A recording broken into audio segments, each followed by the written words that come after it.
انبیاء کرام علیہم السلام کے تذکار خیر الحمدللہ مسجد صدیق اکبر میں جاری ہیں، اور ہماری خوش نصیبی ہے کہ ان مبارک ذکر کی محافل کے اندر ہم الحمدللہ شروع وقت سے حاضر ہو جاتے ہیں، اور اللہ سے دعا ہے کہ یہ سلسلہ ہماری زندگی میں تا دم مرگ جاری و ساری رہے۔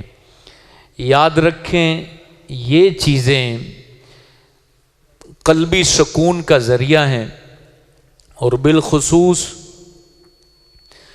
جن حالات سے ہم گزر رہے ہیں قلبی سکون کا فقدان ہوتا چلا جا رہا ہے، بے سکونی، قلبی تکلیف، ہارٹ اٹیک، ذہنی پریشانی یہ اس وقت بڑھ رہی ہے، اور کوشش کریں اپنے آپ کو مسجد کے ساتھ، ذکر کے ساتھ، درود پاک کے ساتھ جوڑ لیں اگر آپ چاہتے ہیں کہ یہ تکلیف کم سے کم آپ تک پہنچے۔ مکمل تو ہم نہیں بچ سکتے کہ اس حالات میں ہی زندگی گزارنی ہے اور انہی حالات کا سامنا بھی کرنا ہے، البتہ تکلیف کے اندر کمی ضرور ہوگی اگر ہم اپنے آپ کو اللہ کے ذکر کے ساتھ جوڑ لیں اور اپنے آپ کو اللہ کی یاد کے ساتھ جوڑ لیں، تو آپ خود محسوس کریں گے کہ آپ کی زندگی میں افاقہ ہوا ہے۔ ورنہ اس ٹائم کروڑوں پتی لوگ بھی آزمائش میں ہیں، تکلیف میں ہیں، پریشانی میں ہیں، دشواری میں ہیں۔ میں اپنے لیے بھی دعا کرتا ہوں، آپ کے لیے بھی دعا کرتا ہوں کہ حق تعالی ہمارے لیے زندگی کو آسان کر دے۔ یہ بات یاد رکھیں، اللہ زندگی آسان کرے تو زندگی آسان ہوتی ہے، ورنہ زندگی جب وہ مشکل کر دیتا ہے نا تو پھر جینا محال ہو جاتا ہے۔ آسان کرتا ہے تو عقل، فکر، دنائی حیران رہ جاتی کہ یار یہ چیز یوں بھی ہو سکتی تھی۔ میں ایک چھوٹی سی آپ کو مثال دیتا ہوں تاکہ ہمارا دل اللہ کی طرف مڑے۔ یہ بدھ والے دن میرے گھر والوں کا ڈیلیوری آپریشن تھا، تو ان کا خون تھا AB نیگیٹو، تو میرا خیال ہے جہاں جہاں میرے واسطے تھے، تعلقات تھے، میں نے ہر جگہ رابطہ کیا، مجھے وہ بلڈ نہیں ملا، ہزاروں میں کسی ایک کا ہوتا ہے۔ تو میں اب صبح آپریشن تھا، انہوں نے کہا بھی آج رات ارینج ہو جانا چاہیے۔ میں عصر کی نماز پڑھی ہے تو میں نے کہا اللہ تعالیٰ یہ تیرا کام ہے اور تو نے اس کو آسان کرنا ہے۔ تو اس بندے نے ارینج کیا جس بندے کو نہ میں نے میسج کیا، نہ رابطہ کیا، نہ اس کو کہا کہ بھائی یہ میرا مسئلہ ہے حل کر۔ اس بندے نے پھر آگے اپنے ایک بندے کو ڈھونڈ کے خود اپنا کام چھوڑ کے ڈرپ دے کے، وہ بندہ جس نے 4 دن پہلے ڈرپ دی ہوئی تھی وہ دے کے وہ چلا گیا۔ تو میں حیران ہو گیا کہ نہ میرا واسطہ کام آیا، نہ تعلق کام آیا، نہ میسج کام آیا، نہ کہیں سے ریپلائی آیا۔ وہاں سے بندہ آیا جو میرے دماغ میں بھی نہیں تھا۔ تو بات یہ ہوتی ہے کہ رب آسانی کرنا چاہے تو آسان زندگی ہوتی ہے، بندہ کرنا چاہے تو خدا کی قسم بندہ کچھ نہیں کر سکتا۔ تو یہ میں نے آپ کے سامنے اس لیے وہ کہتے ہیں نا ہڈ وریتی پیش کی ہے کہ ہم اپنی زندگی آسان چاہتے ہیں تو ہم اللہ کی طرف رجوع کریں، ہم اللہ کے سامنے اپنے معاملے کو رکھیں اور دل سے رکھیں، اور اللہ پر مان کر کے بولیں کہ مالک یہ میرا مسئلہ ہے اور میں نہیں حل کر سکتا، تو خود اس کو حل کر دے۔ تو پھر اللہ تعالیٰ خود راستوں کو کشادہ کرنے والا ہے، مشکل آسان کرنے والا ہے، وہ حل المشکلات ہے، یعنی مشکلوں کو حل کرنے والا، وہ وہاں سے راستہ بناتا ہے۔ پارہ نمبر 28 کے اندر یہ الفاظ موجود ہیں، جہاں بندے کو گمان بھی نہیں ہوتا رب وہاں سے مشکل کو آسان کر دیتا ہے۔ اور یہ بات حقیقت ہے، جہاں گمان بھی نہیں ہوتا کہ یار یہاں سے بھی یہ میرا معاملہ حل ہو سکتا ہے، تو اللہ تعالیٰ وہاں سے کر کے دکھاتا ہے۔ تو اپنے آپ کو اللہ کی طرف متوجہ کریں۔ مسجد میں آنے کا معاملہ کیا ہوتا ہے؟ کبھی آپ نے غور کیا ہے؟ پوری زمین مسجد ہے۔ حضور پاک نے کہا کہ پوری زمین اللہ نے میری امت کے لیے مسجد بنا دی ہے، تو پھر یہ 5-6 مرلے کی مسجد میں کیوں بندہ آتا ہے؟ یہ کبھی بندہ غور کرے۔ اللہ کو نہ تو ہمارے سجدوں کی ضرورت، نہ جماعت کی ضرورت، نہ مولوی کی ضرورت، نہ مفتی کی ضرورت، نہ پیر کی ضرورت۔ اللہ تو بے نیاز ہے نا، اللہ الصمد۔ تو آخر یہ ایک نظام، یہ سیٹ اپ بنا ہوا ہے دین کا، جو جس کا ثواب بھی رکھا گیا ہے، تو یہ آخر یہ ڈیوٹی کیوں چل رہی ہے؟ یہ بندہ غور کرنے والی بات۔ میاں یہ ڈیوٹی صرف تمہارے سجدوں کے لیے نہیں چل رہی، یہ ہماری توجہ دلانے کے لیے چل رہی ہے کہ تمہارا کوئی مالک ہے، تمہارا اللہ ہے جو تمہیں سنبھالنے والا ہے۔ یہ جو 5-7 منٹ ہم سجدہ کرتے ہیں تو یہ دل کو متوجہ کرنا ہوتا ہے اللہ کی طرف کہ ہم بے سہارا اور بے آسرا نہیں ہیں، ہمارا مالک ہے جو ہم پہ رحم کرنے والا، ہماری مدد کرنے والا، ہمارے غم دور کرنے والا۔ یہ ہم اس لیے نماز پڑھنے آتے ہیں کیونکہ ہم انسان ہیں اور انسان جلدی بھول جاتا ہے، پھر ہم کام میں لگ جاتے ہیں، بھول جاتے ہیں، پھر اگلی نماز آ جاتی، پھر پڑھنے آتے ہیں، پھر یاد آ جاتا ہے۔ تو یہ نماز حقیقت میں یاد دہانی ہے۔ جمعے کی نماز اور زیادہ یاد دہانی ہے کہ اس دن چلو بندہ فریش ہوتا ہے اور اللہ مدد زیادہ رحمت نازل کرتا ہے، اور ہم مسجد میں آ کے پہلے 5 منٹ بیٹھتے ہیں تو جمعے والے دن ہم آدھا گھنٹہ بیٹھ جاتے ہیں۔ تو وہ آدھا گھنٹہ حقیقت میں جس طریقے سے ایک موبائل فون کی بیٹری جب ختم ہو جائے تو آدھا گھنٹہ اس کو لگتا ہے چارج ہونے میں، پھر آپ پرسکون پورا دن گزار لیتے ہیں۔ میاں اگر یہ آدھا گھنٹہ پونا گھنٹہ مسجد میں بیٹھ جاؤ گے تو روح کی بیٹری چارج ہو جائے گی اور اگلے جمعے تک سکون میں رہو گے۔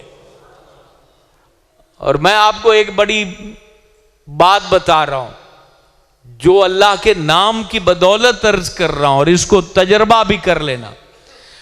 جو بندہ جمعے والے دن زیادہ دیر مسجد میں گزارے اس کا چہرہ پورا ہفتہ دیکھ لینا، اور جو 2 منٹ آتا اس کا چہرہ دیکھ لینا، فرق سامنے واضح ہو جائے گا۔ جو 2 منٹ کے لیے آتا نا، جس کو دکان آنے نہیں دیتی، تو اس کی حالت پورا ہفتہ ہی اس کے چہرے پہ 12 بجے رہیں گے، اور وہ یہی رونا روتا رہے گا، پوری نہیں پڑ رہی، مر رہے ہیں، گاہک نہیں آ رہا، یہ کیا ہو رہا ہے، وہ کیا ہو رہا ہے، وہ شکوے شکایتیں کرتے ہی اس کا ہفتہ گزر جاتا ہے۔ اب جو بندہ 12 بجے مسجد میں آگے بیٹھ جائے اور اللہ سے اس کی ایک ہی آرزو ہو کہ مالک آ گیا ہوں، بس مجھے نبھا لے، تو یقین جانے اگلے جمعے تک پھر وہ نبھائے نہ تو مجھے آپ پکڑ لینا، کیونکہ وہ تو ہے ہی نبھانے والا ہے۔ لیکن کوئی آنے والا تو، حالانکہ 12 بجے سے 2:30 بجے تک آپ کبھی چیک کر لیجئے گا کہ آپ کتنا کما لیتے ہیں۔ 1000 کما لیں گے، 1500 کما لیں گے، 2000 کما لیں گے، اس سے زیادہ کیا ہے؟ تو وہ 2000 اللہ کی بارگاہ میں پیش کر دیں اور اللہ کے گھر میں بیٹھیں، اپنے روحانی کنیکشن کو الرٹ کریں، اپنے دل کی تاریں چھیڑیں، اور اللہ رب العالمین کے ساتھ جو ہے اپنا تعلق مضبوط کریں، اور پھر پورا ہفتہ لگ جائیں اپنے کام میں، محنت میں، مزدوری میں، کمانے میں، اللہ نہیں روکتا آپ کو۔ تو پھر آپ اپنا نظام دیکھیے گا کہ سکون کا جو نظام ہے، اطمینان کا نظام ہے، وہ آپ کا کتنا سٹیبل ہو گیا ہے، وہ مضبوط ہوتا چلا جائے گا، ورنہ ہر لمحہ مشکل اللہ بنا دے گا۔ وَمَنْ أَعْرَضَ عَنْ ذِكْرِي، جس نے میرے ذکر سے منہ موڑا، اللہ کہتا ہے میں اس پر زندگی مشکل کر دوں گا۔ یہ قرآن ہے، میں نہیں کہہ رہا۔ وَمَنْ أَعْرَضَ عَنْ ذِكْرِي، اعراض اعراض کرنا، منہ موڑ لینا، پیٹھ دکھانا میری یاد سے، تو پھر اس کی معیشتاً دنکا کے لفظ آخر میں ہے کہ اس کی معیشت، اس کی روزی روٹی دن کا مشکل ہو جائے گی، اوکھی ہو جائے گی۔ تو میرے دوستو، اللہ سے وسعتیں چاہتے ہو تو کچھ اللہ کے ساتھ بھی ہمارا اصل میں نظام برباد ہی اس لیے ہوا ہے۔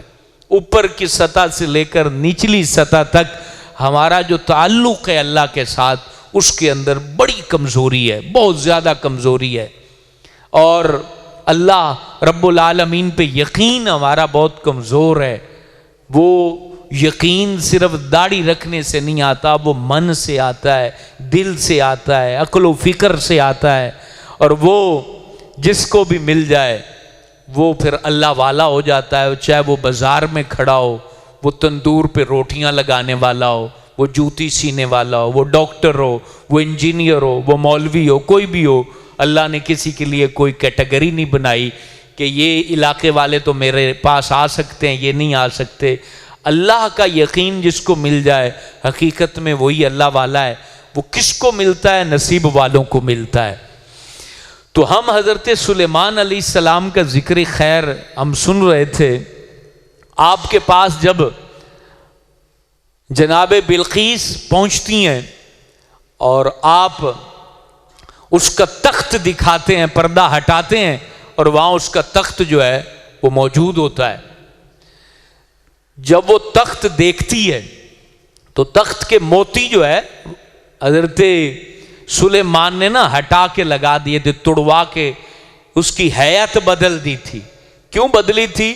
تاکہ بلقیس کی عقل کا میں اندازہ لگاؤں۔ اب دانا دیکھیں حضرت سلیمان نبی کتنا دانا ہوتا ہے، تو اس کی حیت تھوڑی سی بدل دی۔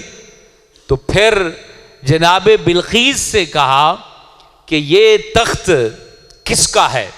اب چونکہ وہ تخت تھا یمن ملک سبا میں، اور محل کے 7 دروازوں کے اندر تھا، دروازہ پھر دروازہ پھر دروازہ، اس کے اندر بندہ پہنچ ہی نہیں سکتا تھا، اتنا دور تخت، اور پھر وہ ان کے پہنچنے سے پہلے وہاں پر موجود ہے، اور پھر اس کی کیفیت، حیت، شکل و صورت بھی جو ہے وہ چینج ہے۔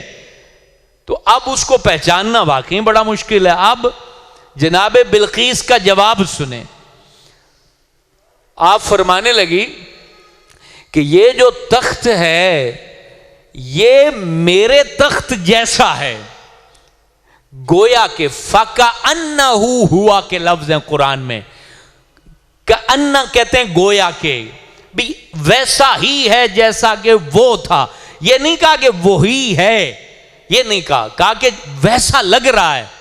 تو پھر جناب سلیمان علیہ السلام نے فرمایا کہ یہ ویسا نہیں ہے بلکہ یہ وہی ہے جو تیرا تخت ہے۔ تو پھر حضرت بلقیس نے کہا کہ مجھے آپ کلمہ پڑھائیں، آپ کوئی عام ہستی نہیں ہے، اللہ کے نبی ہیں۔ تو پھر کلمہ پڑھ کے مسلمان ہو گئی حضرت بلقیس، یہ مسلمان ہو گئی تھی۔ اب حضرت سلیمان علیہ السلام نے ایک ایسا کمرہ تیار کر رکھا تھا جس کے شیشہ ہی شیشہ تھا، اور ایسا ماربل لگا ہوا تھا جس میں بندے کی شکل و صورت نظر آتی تھی۔ تو حضرت سلیمان علیہ السلام نے جب اس کی طرف اس کی سیر اور اس کو دیکھنے کے لیے حضرت بلقیس کو بھیجا، تو انہوں نے اپنا جو لباس تھا اس کو سمیٹا، جو گھٹنوں سے تھوڑا سا اوپر آیا۔ آپ یہ سمجھی شاید تالاب کے اندر میں جا رہی ہوں، تو پانی سمجھ کے آپ نے جو ہے وہ اپنے لباس کو سمیٹا، اور پھر آپ اس کے اوپر جو ہے وہ تھوڑا سا جھجک بھی گئیں کہ یہ تو ماربل تھا اور میں اس کو پانی سمجھ رہی تھی۔ اب یہاں من گھڑت بات بھی کچھ حکایتیں کرنے والے بول دیتے ہیں جو کہ نبی کی شان کے لائق نہیں ہیں، کہ حضرت سلیمان نے یہ اس لیے کیا تاکہ حضرت بلقیس کی پنڈلی کو دیکھ لیں، اور پھر جو ہے وہ اس پہ بال دیکھے، تو پھر وہ یہ بال صفا پاؤڈر تیار کیا گیا وغیرہ وغیرہ۔ یہ من گھڑت اور جھوٹی باتیں۔ اللہ کا نبی اس طرح کی جو حرکات ہیں اس سے پاک ہوتا ہے، کیونکہ وہ معصوم ہوتا ہے۔ تو آپ نے وہ کمرہ اس لیے تیار شان و شوکت سے کروایا تھا تاکہ نبوت اور بادشاہت اور شہنشاہی کا روب اب آپ دیکھیں نا، وزٹ کرنے کون آ رہا ہے؟ جو خود اپنے ملک کی شہنشاہ ہے، تو وہ وزٹ کرنے آ رہی ہیں، تو شہنشاہ کے لیے اس کا پروٹوکول اور اس کا وزٹ کا جو معاملہ ہے وہ ویسا ہی ہو تاکہ اس کے دل کے اوپر روب ہو اور وہ کلمہ پڑھ کے دائرہ اسلام کے اندر داخل ہو جائے۔ عام بادشاہوں والی جو بات ہے وہ نبیوں کے اندر نہیں ہوتی، کیونکہ ان کا معیار جو شاہی ہوتا ہے وہ صرف اللہ کی رضا ہوتی ہے، اور خلاق حقیقی کے لیے وہ سارے معاملات کرنا کہ نفسانی خواہش کے لیے۔ نفسانی خواہش نبیوں کے اندر رکھی نہیں گئی ہے، وہ معصوم ہے۔ تو اس طرح کی حکایت جو لوگ بیان کرتے ہیں وہ نبیوں پر جھوٹ باندھتے ہیں، اور نبیوں پر جھوٹ باندھنے والا بندہ سخت گناہگار ہوتا ہے۔ اس طرح کی بات اگر کسی نے کی ہو تو اس کو توبہ کرنی چاہیے کہ اللہ کے نبی نے معاذ اللہ پنڈلی دیکھنے کے لیے یہ سارا ہیلا کیا، جس سے جو ہے نا انہوں نے یہ دیکھا، ایسا کچھ بھی نہیں تھا۔ تو حضرت بلقیس پھر مسلمان ہوئی، اور یہ ساری باتوں کا اظہار اس لیے ہو رہا تھا کیونکہ ملک سبا کے لوگ دہریے تھے، اس میں کچھ لوگ سورج کی پوجا کرتے تھے، کچھ آگ کی، اور کچھ دہریے تھے جو آج بھی ملحدین ہیں اور دہریے ہیں جو اللہ کو نہیں مانتے۔ تو یہ بڑی پرانی قسم ہے۔ تو حضرت سلیمان علیہ السلام نے ان سب کے اوپر یہ تمام چیزیں حجت قائم کی، اور قیامت تک کے لوگوں کو بتایا کہ یہ نظام کائنات اللہ رب العالمین کی طاقت اور اس کے حکم سے چل رہا ہے، یہ کسی بندے کے حکم سے نہیں چل رہا، یہ اپنے آپ نہیں چل رہا، یہ پورا نظام اللہ رب العالمین کی طاقت سے، اس کی قوت سے، اس کے اختیار سے، اس کی پاور سے، اور اسی کی رضا و منشا سے چل رہا ہے۔ باقی تمام چیزیں جو ہیں وہ اللہ تعالیٰ کی مشیت کے تحت ہیں۔ یہ حضرت سلیمان علیہ السلام نے اس وقت سے ہی جو ملحدین ہیں، جو دہری ہیں، ان کو یہ ساری چیزیں دکھا کے کہاں سے تخت لایا، کہاں رکھا، اور یہ سارا نظام دکھا کے اس کے اوپر حجت قائم فرمائی۔ تو میرے دوستو، حضرت سلیمان علیہ السلام کی اگر زندگی کو آپ اسٹڈی کریں تو بہت ساری باتیں آپ کو اس کے اندر ایسی ملیں گی جس سے سبق ملتا ہے، نبیوں کی عظمت ملتی ہے، اللہ تعالیٰ کے جاہ و جلال کا جو ظہور ہے وہ بندے کے دل کے اوپر، روح کے اوپر ہوتا ہے، اور بندے کا ایمان تازہ ہوتا ہے۔ کتنی بڑی بات سورہ نمل میں موجود ہے کہ ان کا قافلہ جا رہا ہے، اور آگے چیونٹیوں کا ریوڑ جو ہے، چیونٹیاں اپنے بل میں جاتے ہوئے، ان کی بڑی جو ملکہ ہے وہ کہتی ہے جلدی جلدی بل میں گھس جاؤ، کیونکہ حضرت سلیمان کا لشکر آ رہا ہے، اور کہیں لاشعوری میں وہ تمہیں مسل نہ دیں۔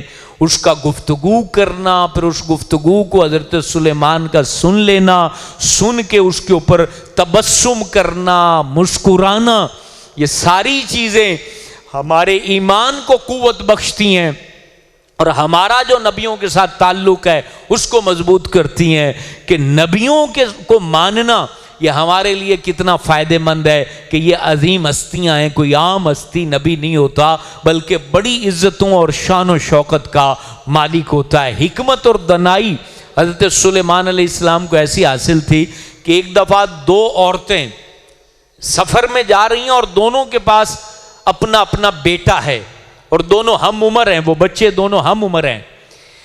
ایک بچے کو بھیڑیا اٹھا کے لے گیا۔ اب دونوں عورتوں نے دعویٰ کر دیا کہ جو بچہ بچا ہے وہ اس کا ہے۔ اب وہ فیصلہ حضرت داؤد علیہ السلام کے پاس چلا گیا جو حضرت سلیمان علیہ السلام کے والد تھے۔ تو آپ نے دیکھا کہ جو بڑی لڑکی ہے اس کے پاس وہ لڑکا ہے، اور ان کی شریعت میں جس کا قبضہ ہوتا تھا اگر گواہ نہیں ہوتے تھے تو چیز اسی کے سپرد کر دی جاتی تھی۔